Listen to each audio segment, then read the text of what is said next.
Welcome to another beach legend video from Beachside 365. In the late 1500s, during England's rise as a seafaring power, one man set out to follow in the wake of Sir Francis Drake, not just to raid Spain's empire, but to outdo him. His name was Thomas Cavendish, known as the Navigator, a man who turned privateering into a quest for glory and fortune. Thomas Cavendish was born in 1560 to a wealthy English family. Unlike most pirates of his time, he was not driven to the sea by poverty or desperation. He was educated, ambitious, and fascinated by exploration. But Cavendish also hungered for fame, and there was no faster path to renown than attacking Spain's treasure fleets.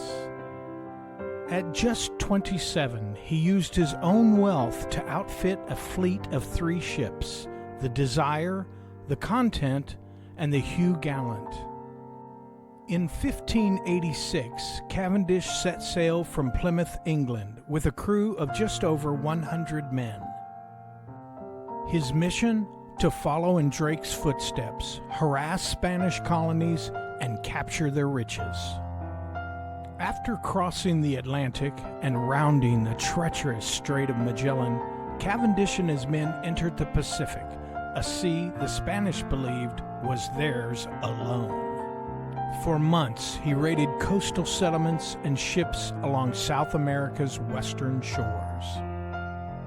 His most famous target was the Manila Galleon Santa Ana, captured off the coast of Baja California in 1587. The Santa Ana was the crown jewel of Spanish trade, a massive ship carrying silk, spices, porcelain, and treasure from the Philippines to Mexico.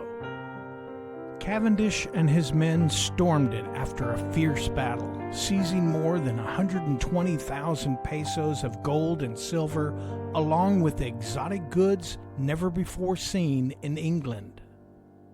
With his fortune made, Cavendish sailed across the Pacific, visiting the Philippines and the Spice Islands before continuing around the Cape of Good Hope and back to England.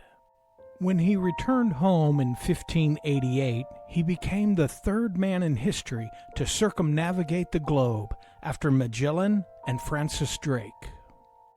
England celebrated him as a hero. Queen Elizabeth I herself honored him at court, and Cavendish basked in the fame he'd sought all his life. But his triumph wouldn't last. Eager to surpass his first voyage, he launched a second expedition in 1591. This time, everything went wrong. His ships were battered by storms, disease ravaged his crew, and Spanish forces were ready for him. One by one, his ships were lost, his men died, and his grand ambition turned to despair. In 1592, at the age of just 32, Thomas Cavendish died at sea somewhere off the coast of Brazil. His body was never found. The man who had conquered the Pacific vanished into the ocean he once ruled.